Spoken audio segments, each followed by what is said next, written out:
नमस्कार विद्यार्थी मित्रांनो, कसे आहात? मस्त, मजेत. अरे वा, छान. मी पण मजेत आहे.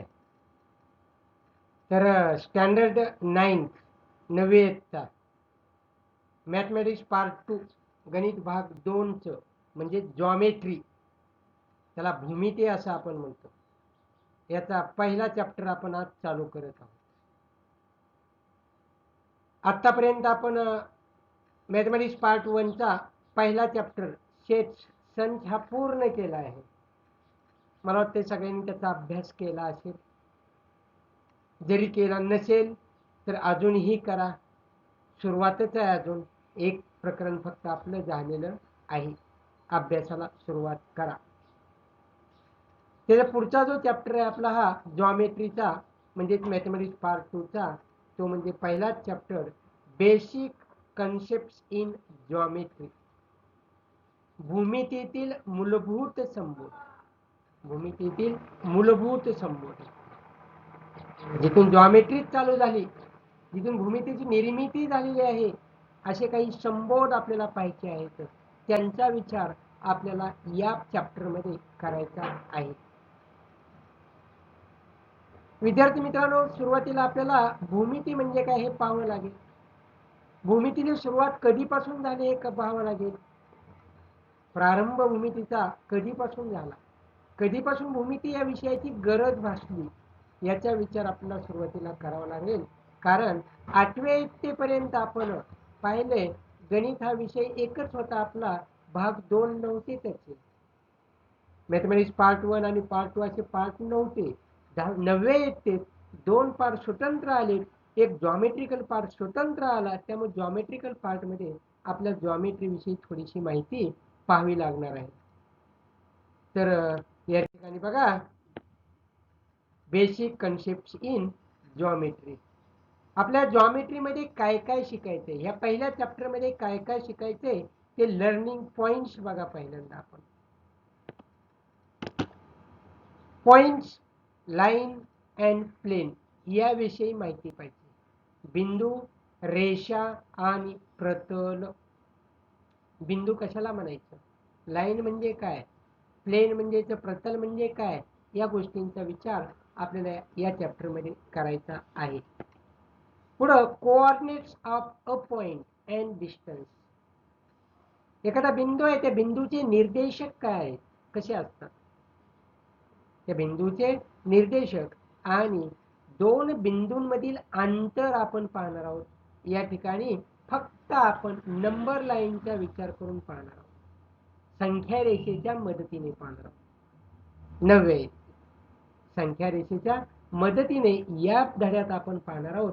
पुढे आपल्याला आलेख पद्धतीमध्ये आलेख कागदावरचा पुढचा भाग आहे, तो नंतरच्या चॅप्टरमध्ये आपण पाहणार आहोत.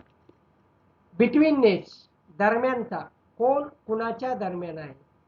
झालंय तुमच्या स्कॉलरशिपच्या परीक्षेमध्ये वगैरे 2 विद्यार्थी 3 विद्यार्थी असतील तर कोणता विद्यार्थी कोणत्या 2 विद्यार्थ्यांच्या दरम्यान बसला आहे, उभा आहे, किंवा 2 झाडांच्या दरम्यान कोणतं झाड आहे वगैरे झालेलं आहे तुमचं, हे दरम्यानचा, याचा विचार आपल्याला या चॅप्टरमध्ये करायचा आहे.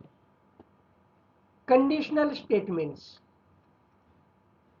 काही वाक्य असतात, काही विधानं असतात. अशी विधानं असतात की ती विधानं हे त्रिकालावादी सत्य विधानं असतात.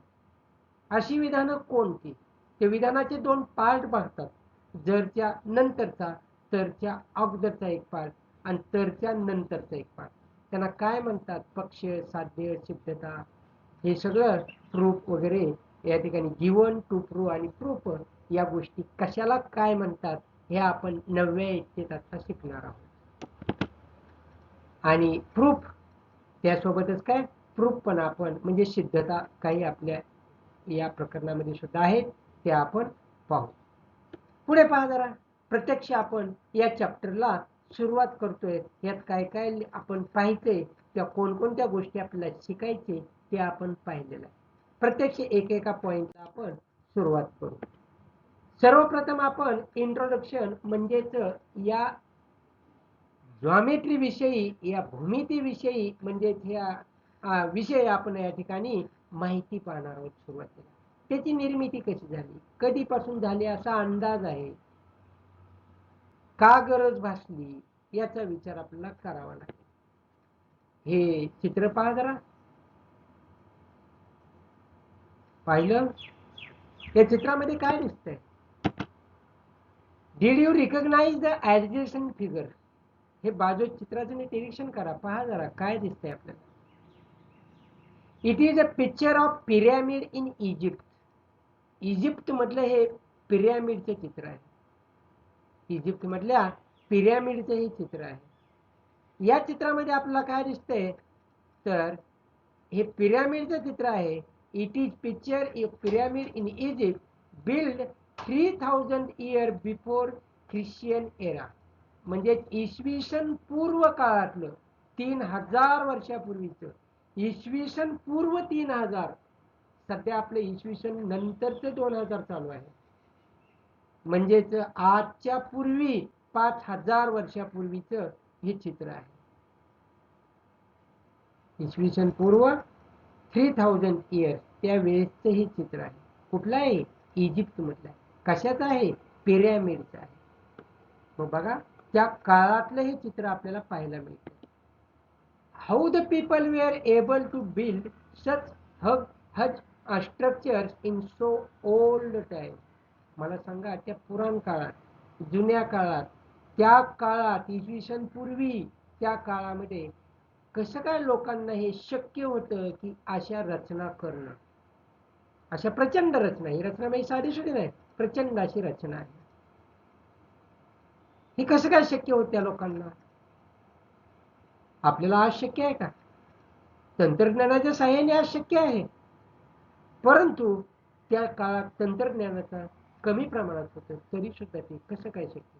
आजकाल तंत्रज्ञानाचा शोध जास्त लागलेला आहे, त्यामुळे आपण ते करू शकतो काही गोष्टी, पण पूर्वीच्या काळात हे कसं काय शक्य आहे? It is not possible to build such structures without developed knowledge of geometry and engineering.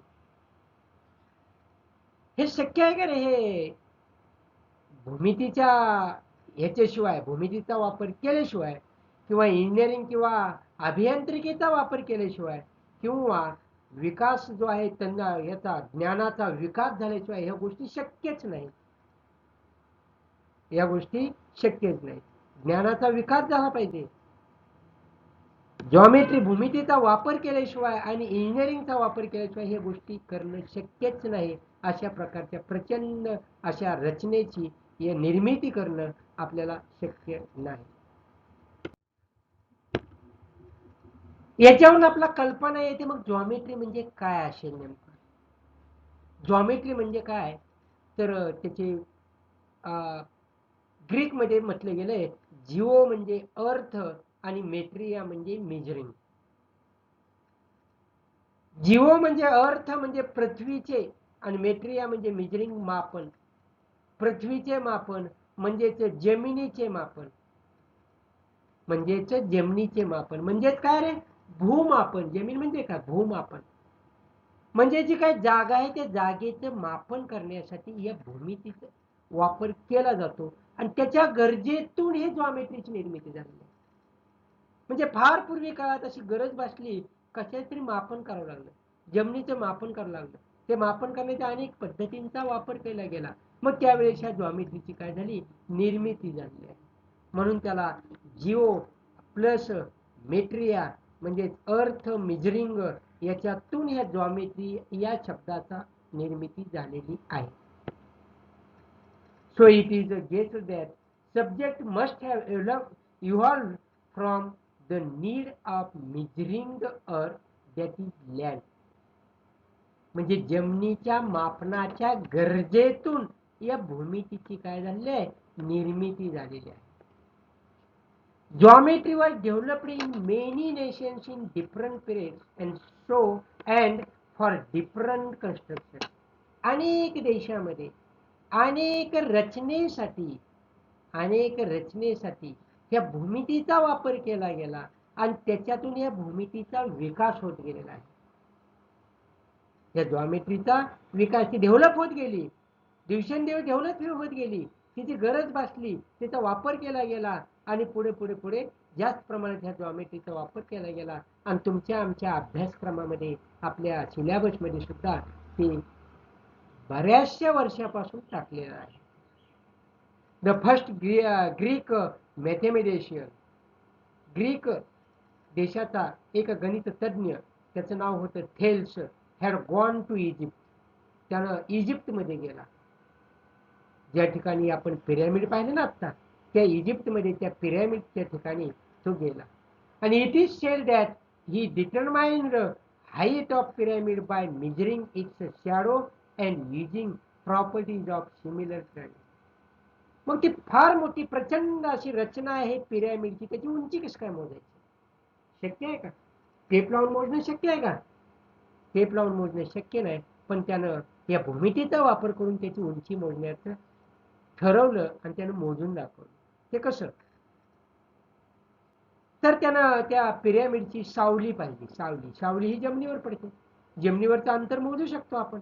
ती सावली मोजली आणि त्या ठिकाणी सिमिलर ट्रायंगल्स म्हणजे समरूप त्रिकोणाची जी काय प्रॉपर्टी आहे, गुणधर्म आहेत, त्यांचा वापर करून आणि सावलीचं मापन करून त्यानं या दोघांच्या आधारे त्या पिरॅमिडची उंची त्यानं मोजलेली आहे. कुणी? थेल्सनं. थेल्स कोण आहे? ग्रीक मॅथेमॅटिशियन आहे. हाच पायथागोरसचा शिष्य मानलं जातं बरं का याला. त्याचा गुरु पायथागोरस होता असं म्हटलं जातं. तर हा थेल्स त्यानं पहिल्यांदा जॉमेट्रीचा वापर करून त्या इजिप्तमध्ये जाऊन इजिप्तमधील पिरॅमिडची हाईट, उंची मोजण्याचा त्यानं प्रयत्न केला. हे त्यानं केलं. अनेक देशामध्ये अनेक गणितज्ञ त्यांनी वेगवेगळ्या प्रकारे या जॉमेट्री डेव्हलप केलेली आहे. त्यांनीच केली, आपल्या देशाने केली का नाही? केली ना. आपल्याकडे सुद्धा अनेक मॅथेमॅटिशियन होऊन गेले आणि त्यामध्ये आर्यभट्ट नावाचा, वराहमिहिर, ब्रह्मगुप्त, भास्कराचार्य अशा प्रकारचे अनेक मॅथेमॅटिशियन व्हॅल्युएबल कॉन्ट्रीब्युशन त्यांचं असं मौलिक त्यांचे योगदान आहे या जॉमेट्रीमध्ये. आपल्या देशातल्या बरं का, आपल्या इंडियातल्या सुद्धा अशा गणित तज्ञांचं अनेक प्रकारचं चांगल्या पद्धतीचं या ठिकाणी कॉन्ट्रीब्युशन ह्या जॉमेट्रीमध्ये आहे.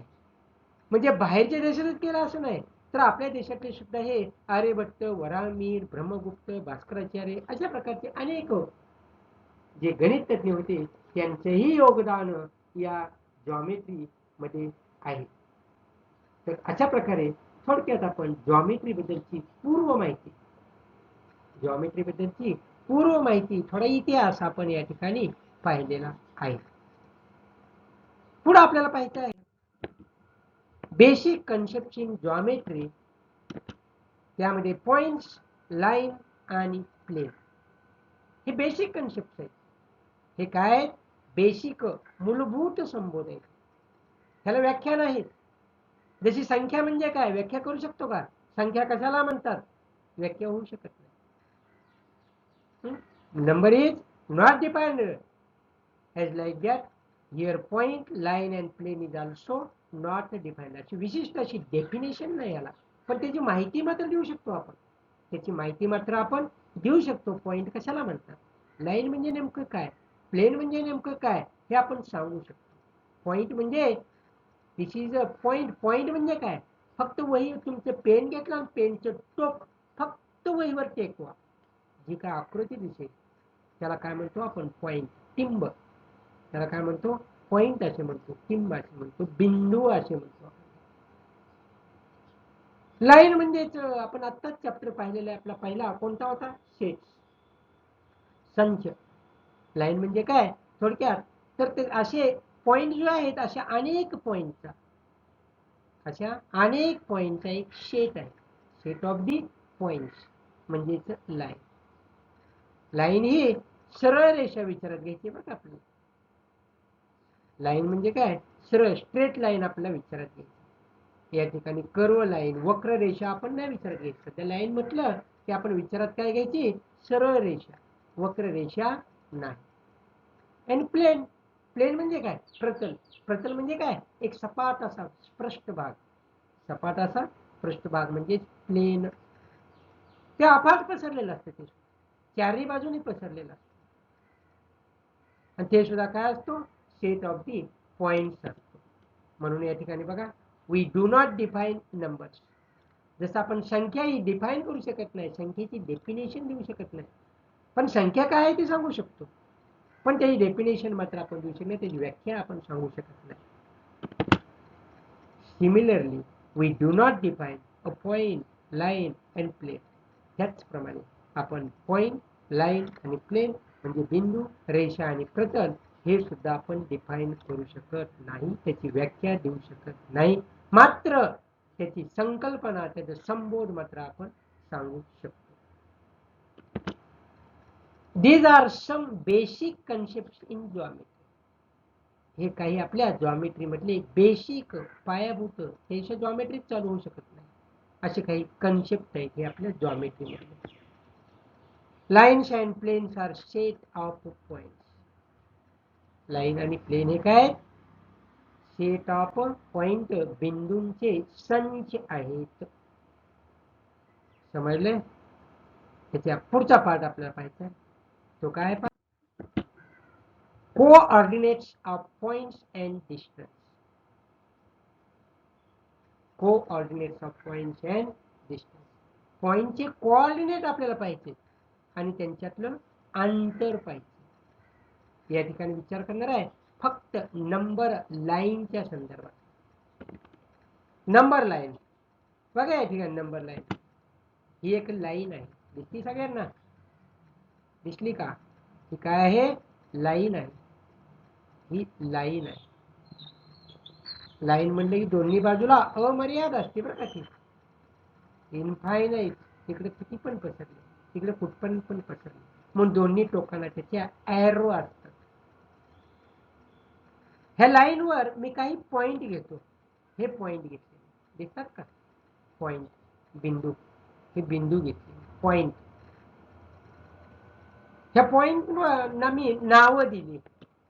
ही नावं दिली, P U P S R Q P O A B C D E F G अशा प्रकारची मी या पॉइंटना नावं दिली. Those are the names of point. हा पॉइंट आहे. कोणता पॉइंट आहे? हा बिंदू आहे ना, हा दिसतो तो टिंब, त्याला आपण पॉइंट म्हणतो. पण त्याचं नाव काय? ई नाव आहे. या पॉइंटचं नाव डी आहे. म्हणजे हे वर दिसतात ते नाव आहेत, पण पॉइंट कोणते नेमके? त्या लाईन वर दिसतात ना, हे ते काय आहे? पॉइंट. तर या ठिकाणी बघा, हा झिरो काय घेतला मी? झिरो. याला म्हणायचं, या हा पॉइंट त्याचं नाव ओ आणि त्याचा कोऑर्डिनेट झिरो आहे.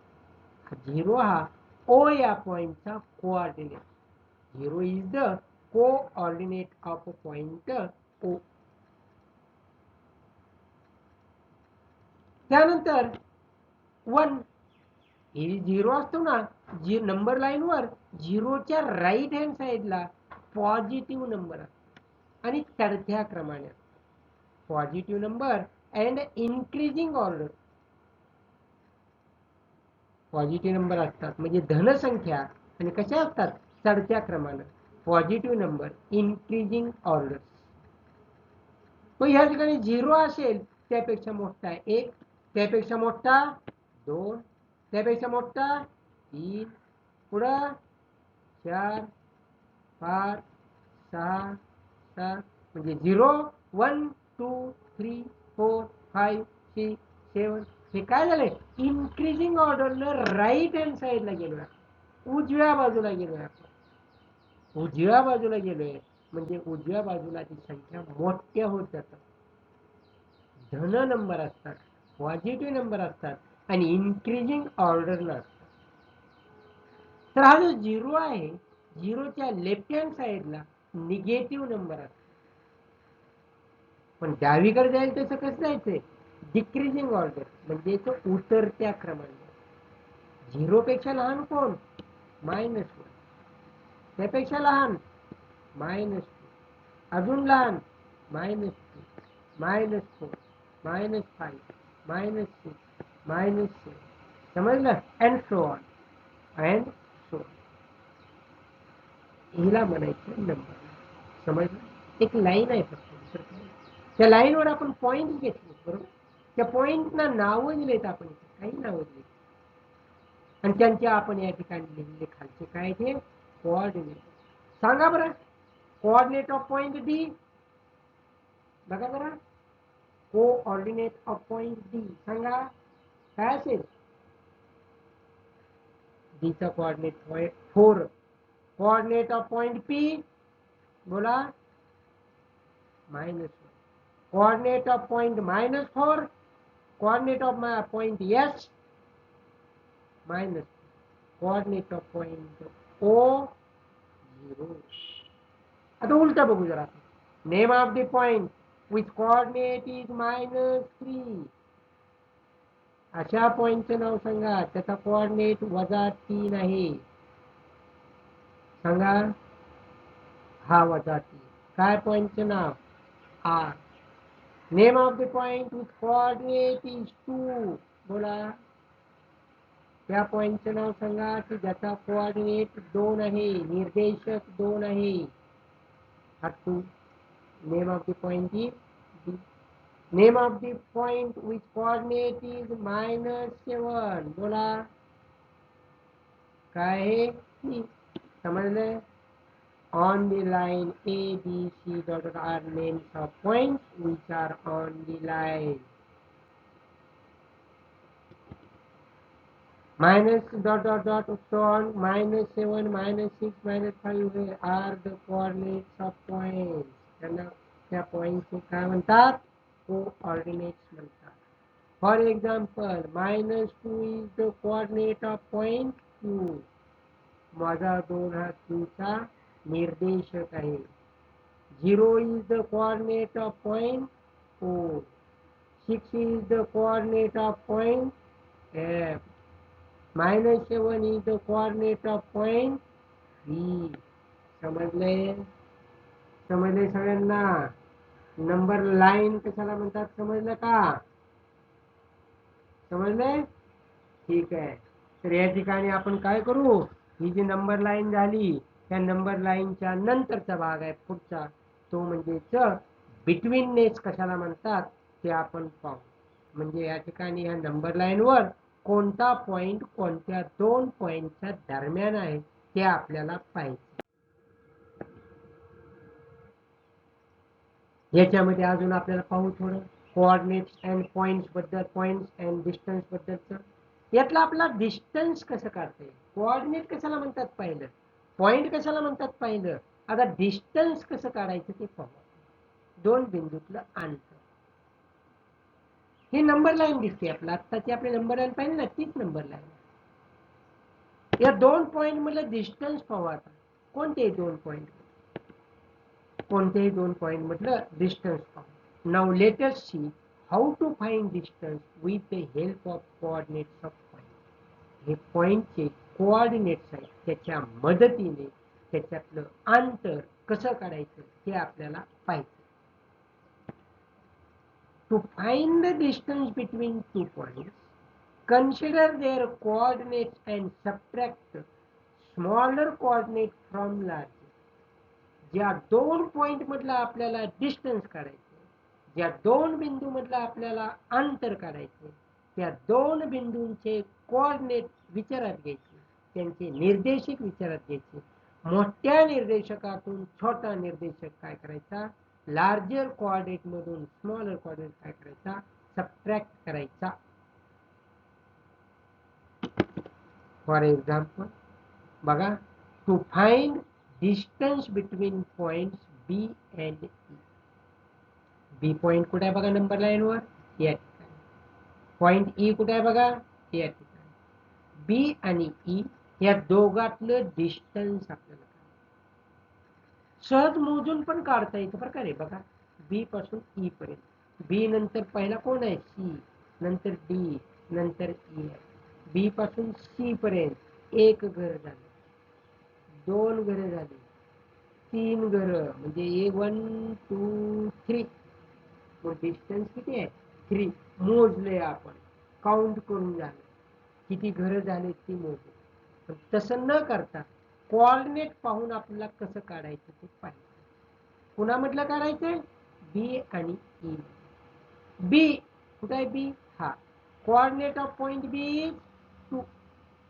and coordinate of point is 5 b चा coordinate काय here coordinates of point b and e are 2 and 5 respectively b चा 2 आहे e चा 5 2 आणि 5 बघा त्यातला मोठा कोण रे 2 का 5 मोठा कोण 5 त्या मोठ्यातनं छोटा वजा करायचा मोठ्यातनं छोटा वजा करायचा म्हणून या ठिकाणी मोठा कोण 5 हा 2 पेक्षा मोठा आहे म्हणजे 5 is greater than 2 therefore the distance between point B and E is equal to मोठा 5 लहान 2 मोठ्यातून छोटा वजा केला किती आलं 3 काउंट करून घरे किती आलं होतं 3 असं पण किती आलं 3 आलं so distance between these 2 points is 3 distance between point B and E is denoted as distance BE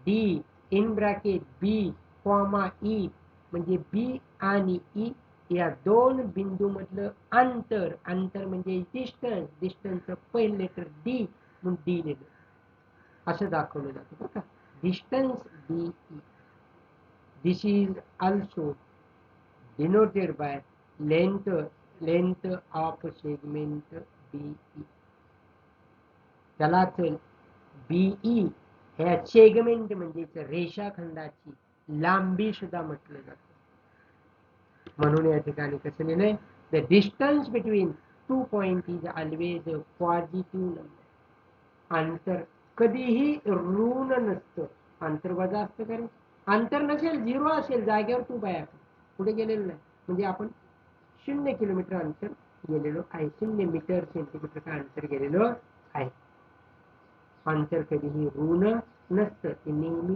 positive ते नेहमी पॉझिटिव्ह पुढे बघा काय आपला पुढचा बिटवीननेस पाहिजे काय पाहिजे बिटवीननेस हे बिटवीननेस आपण पुढील व्हिडिओमध्ये आपण पाहू तोपर्यंत या आतापर्यंत झालेला जो भाग आहे त्याचा अभ्यास घरी करा आतापर्यंत झालेल्या भागाचा अभ्यास घरी करा कारण 27 मिनिटं झाली 28 मिनिटाचा व्हिडिओ झालाय मोठा व्हिडिओ होऊ नये म्हणून मी याच ठिकाणी थांबत आहे तर जास्त वेळ मोठा व्हिडिओ झाल्यानंतर तुमची पाहण्याची कॅपॅसिटी जी असते क्षमता तुम्ही जास्त वेळ पाहू शकत नाही म्हणून मी या ठिकाणी लहान 25 30 25 30 20 25 30 अशा मिनिटाचे व्हिडिओ करण्याचा प्रयत्न करीत आहे तरी सुद्धा मागील चॅप्टरमध्ये आपल्या शेत या चॅप्टरमध्ये काही व्हिडिओ 35 मिनिटाचे सुद्धा झालेले आहेत काही व्हिडिओ त्याच्यापेक्षाही मोठे झाले आहेत कारण एखादं उदाहरण राहिलं असताना थांबवता येत नाही म्हणून काही व्हिडिओ मोठे झाले आहेत